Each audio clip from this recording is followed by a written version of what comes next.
সুপ্রিয় দর্শক আসসালামু আলাইকুম। Welcome back to my channel cooking studio by অরেন্ট। আজকের পর্বে আপনাদেরকে একটি ডিম আর ময়দা দিয়ে সবথেকে সহজে তৈরি করে নেওয়া যায় সম্পূর্ণ ইউনিক আর অসম্ভব মজাদার একটি নাস্তা রেসিপি তৈরি করে দেখাবো। পরিবারের ছোট থেকে বড় সবাই এটাকে অনেক বেশি পছন্দ করবে। চাইলে কিন্তু সকাল বিকেলে নাস্তায় কিংবা বাচ্চাদের টিফিনেও তৈরি করে দিতে পারেন। আশা করছি রেসিপিটি আপনাদের কাছে অনেক বেশি ভালো লাগবে। নাস্তা তৈরি করার জন্য এখানে একটি বোল নিয়েছে, এরপর এর মধ্যে নিয়ে নিচ্ছে 2 কাপ পরিমাণ ময়দা। এখন এর মধ্যে দিয়ে দিচ্ছি 2 টেবিল চামচ পরিমাণ চিনি আর হাফ চামচ পরিমাণ দিয়ে দিলাম লবণ। এরপর সব কিছুকে প্রথমে একত্রে খুব ভালো করে মিশিয়ে নিতে হবে। সব কিছুকে মিশিয়ে নেওয়ার পর এরপর আমি এর মধ্যে দিয়ে দিচ্ছি 2 চামচ পরিমাণ ইস্ট। আর এটা হচ্ছে ইনস্ট্যান্ট অ্যাক্টিভ ড্রাই ইস্ট। এটা অলরেডি অ্যাক্টিভ ইস্ট, তাই এটাকে অ্যাক্টিভ করার কোনো প্রয়োজন নেই। এরপর ময়দার সঙ্গে ইস্টকে খুব ভালো করে মিশিয়ে নিচ্ছে। মেশানো হয়ে গেলে এরপর এটাকে একটু সাইডে রেখে দিচ্ছে। এরপর এখানে একটি বোল নিয়েছে আর এই বোলের মধ্যে একটি ডিম ভেঙে নিচ্ছে। এখন এই ডিমটিকে একটি চামচের সাহায্যে খুব ভালো করে ফেটিয়ে নিচ্ছে।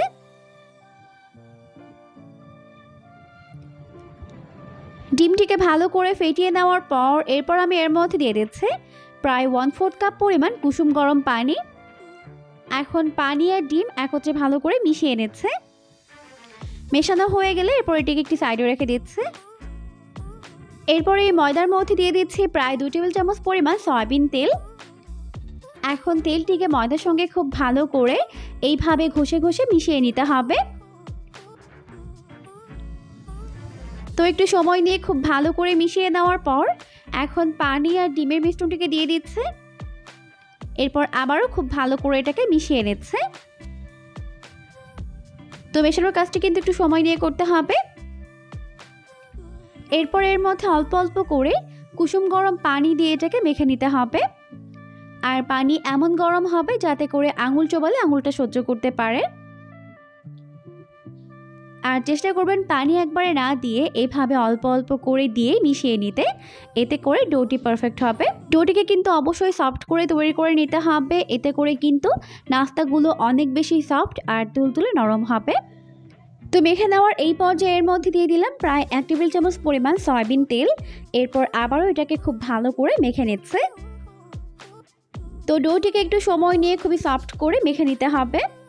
তো এখন হয়ে গেছে। এরপর এই ডোটিকে হাতের মধ্যে নিয়ে এরকম একটা গোলাকার শেপ দিয়ে নিচ্ছে। এখন উপরে একটু সয়াবিন তেল লাগিয়ে ঢেকে রেখে দিচ্ছে প্রায় 1 ঘন্টার জন্য। তো 1 ঘন্টা পর এখন কিন্তু ডোটি খুব ভালোভাবে ফুলে গেছে, দেখতেই পাচ্ছেন। এখন এই ডোটিকে আমি আবারও খুব ভালো করে একটু মেখে নিচ্ছে। এরপর এই ডোটিকে আমি প্রায় 7টি ভাগে ভাগ করে নিচ্ছে। এখন বাকি ডোগুলোকে রেখে আমি একটি ডো বেলে নিব। তো বেলার সুবিধার্থে একটু ময়দা ছড়িয়ে নিয়েছে। এখন এটাকে বড় আর পাতলা করে একটা রুটি বেলে নিব।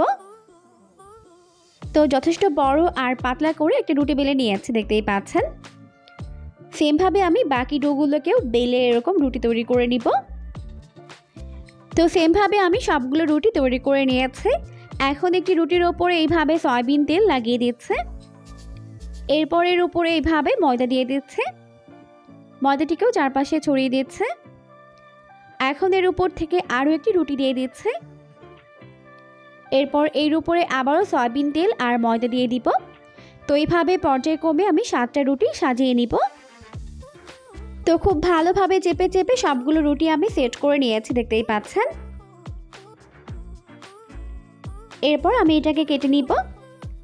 তো আমি এটাকে কিভাবে কেটে নিচ্ছি আমার হাতের দিকে লক্ষ্য করলে বুঝতে পারবেন। তো প্রথমে আমি এটা এরকম 4 ভাগে ভাগ করে নিলাম। এখন প্রতিটি টুকরো আমি এরকম 3 ভাগে ভাগ করে নিচ্ছি। তো সেমভাবে আমি সম্পূর্ণ রুটি কেটে নিয়েছি। এখন আমি প্রতিটা নাস্তা শেপ তৈরি করে নিচ্ছি। তো আমি এটাকে কিভাবে তৈরি করে নিচ্ছি আমার হাতের দিকে লক্ষ্য করলে বুঝতে পারবেন। তো আমি এর মাঝখানে এভাবে একটু চকলেটের টুকরো দিয়ে দিচ্ছি। আপনারা চকলেট অ্যাড করতে পারেন, না চাইলে বাদ দিতেও পারেন।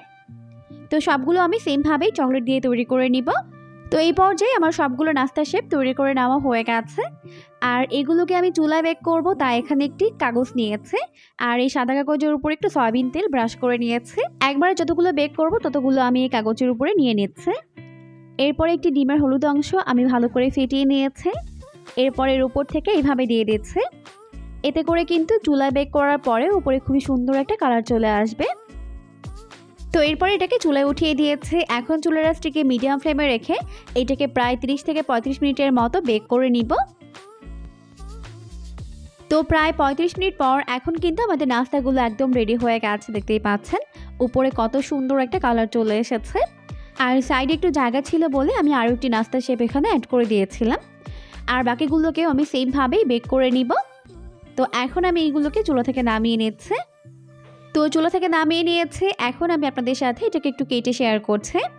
অনেক বেশি সফট আর তুলতুলে নরম, খেতেও কিন্তু হয়েছে দুর্দান্ত মজার। দেখতেই পাচ্ছেন কতটা নরম হয়েছে।